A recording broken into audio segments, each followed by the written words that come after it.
So did Americans get any answers? Let's ask Miranda Devine, New York Post columnist and Fox News contributor. Good morning to you, Miranda. Good morning, Will. So here's your affidavit. I believe it's 21 of the 38 pages have been heavily redacted. What did you learn? Well, we didn't learn anything to justify this monumental depart from precedent, which was to raid a former president's home and rifle through the former First Lady's closet. And I guess maybe the reason for it is in the redacted material, but this just seems to be a legal to and fro ongoing about the Presidential Records Act. It's not a vast criminal act. If there is some sort of, top secret material in there that is detrimental to America's national security, well, the worst way of saying that is to keep on, for the DOJ and the FBI, to keep on leaking to the New York Times and the Washington Post about wild suppositions about what may or may not be in those boxes that the FBI carried away from Mar-a-Lago. And, as far as President Trump's concerned, he claims he declassified everything.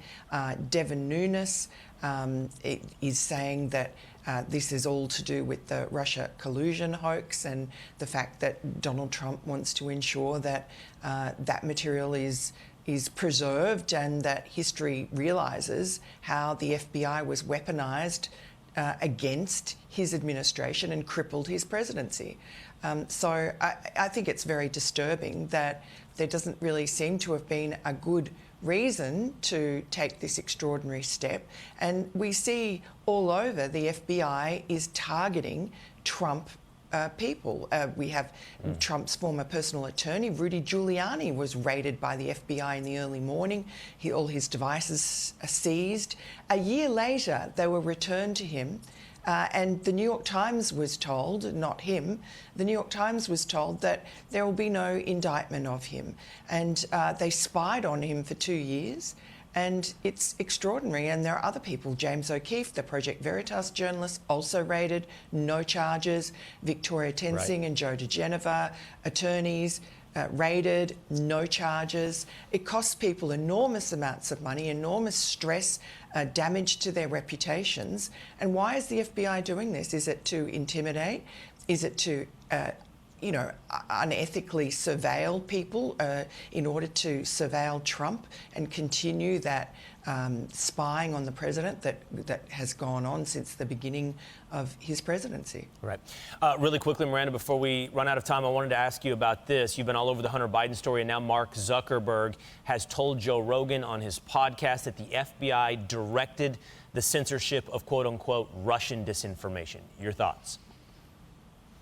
Yeah, look, I think what he told us was illuminating, because he sort of stumbled over saying that the FBI warned about a dump. Joe Rogan asked Mark Zuckerberg, was this to do with the story, the Hunter Biden laptop story? And he sort of prevaricated and said, I can't remember. So that tells you that the FBI was being pretty specific in the days and weeks before we published that story. So I guess the FBI knew they'd had the laptop since December 2019 and done nothing with it. And Mark Zuckerberg was also not being truthful when he was pretending that it was all Twitter's fault.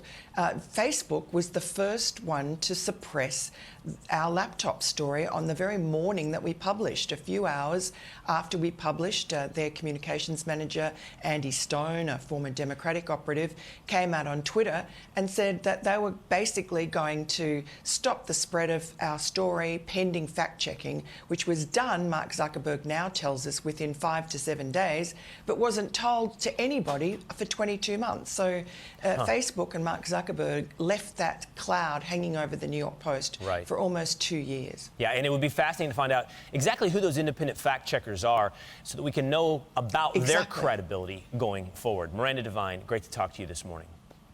Thanks. Hey, it's Will Cain. Click here to subscribe to the Fox News channel on YouTube. It's the best way to get our latest interviews and highlights. And click to subscribe to the Will Cain podcast for full episodes right now.